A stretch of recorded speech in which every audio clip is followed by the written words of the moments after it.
सुजाता और रामलाल की शादी को 50 साल से भी ज्यादा का समय हो गया था। एक दूसरे के सुख दुख में हमेशा साथ रहे, लेकिन अब इस पड़ाव पर पहुंचते पहुंचते वे दोनों बहुत अकेले हो गए थे।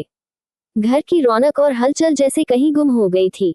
बच्चों के साथ बिताए हुए दिनों की यादें अब बस दीवारों पर लगे पुराने चित्रों में ही सिमट कर रह गई थी। जीवन की इस संध्या बेला में उन्हें एक दूसरे का साथ तो था, लेकिन सेहत धीरे धीरे जवाब देने लगी थी।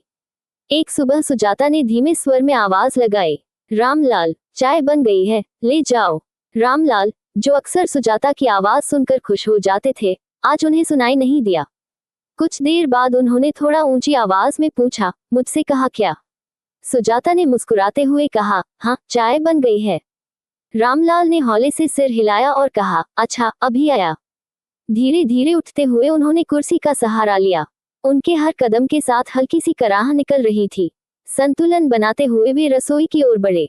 जब उन्होंने प्लेटफॉर्म पर रखा चाय का प्याला उठाया, तो उनके कांपते हाथों से प्याले में भरी चाय हिलने लगी, जैसे उनकी थरथराहट खुद उनकी वृद्धावस्था की कहानी सुना रही हो। सुजाता ने ये देखा तो चिंता भरी निगाहों से बोली, हे भगवान, तुम्हारे हाथ तो रोज से भी ज्यादा कांप रहे हैं।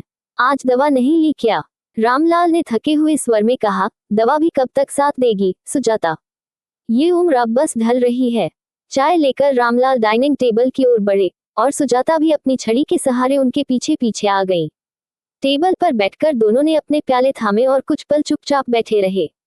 उम्र ने उनकी बातचीत की गति धीमी कर दी थी, लेकिन उनकी आंखों में आज भी वही अपनापन झलक रहा था।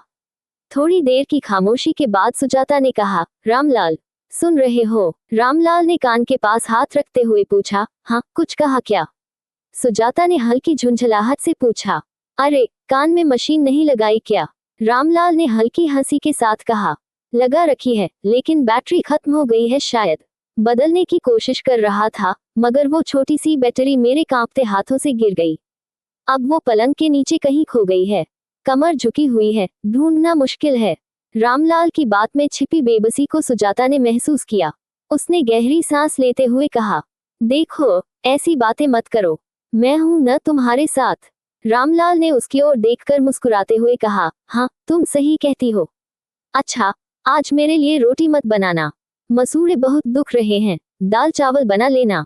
सुजाता ने हल्की नाराजगी जताई, अरे, मैं जानती हूँ कि दूध में डूबी रोटी खाए बिना तुम्हारा मन नहीं भरता। ये सब बहाने इसलिए बना रहे हो ताकि मुझे कम काम करना पड़े, है न? रामलाल ने हंसते हुए कहा, अरे, तुम तो सब जानती हो, अब भला मुझसे कुछ कैसे छुप सकता है? तभी बाहर किसी कौवे की आवाज सुनाई दी। सुजाता चौंकते हुए बोली, अरे रामलाल, कौवा हमारी मुंडेर पर बोल रहा है, शायद कोई मेहमान आने वाला है। रामलाल ने उदास स्वर में कहा, हमारे यहाँ कौन आएगा अब? बच्चे सब दूर जा बसे हैं। जब हमारा दिन होता है तो उनका रात। समय निकाल कर बात कर लेते हैं, यही बहुत है। सुजाता की आंखें भर आईं। वह बोली, हाँ, अब हमारी यही किस्मत है। वे जहाँ भी रहें, खुश रहें, बस यही दुआ है। अब यहाँ हमारे दरवाजे पर तो बस यमराज ही दस्तक देंगे। रामलाल ने सिर झुकाकर धीरे से कहा, सच कहती हो, अब तो बस वही आने वाले हैं। सुजाता की आंखें नम हो गईं। उसने धीमे से कहा, जाने से पहले ईश्वर से एक ही प्रार्थना करूंगी, कहूंगी कि अगले जन्म में हमें लंबी उम्र न देना, बस साथ देना। रामलाल ने उसकी ओर देखा और उनकी आंखों में पुरानी चमक लौट आई। दोनों के चेहरे पर एक हल्की मुस्कान उभर आई। उम्र और अकेलेपन के बीच भी उनका साथ उनकी सबसे बड़ी दौलत थी।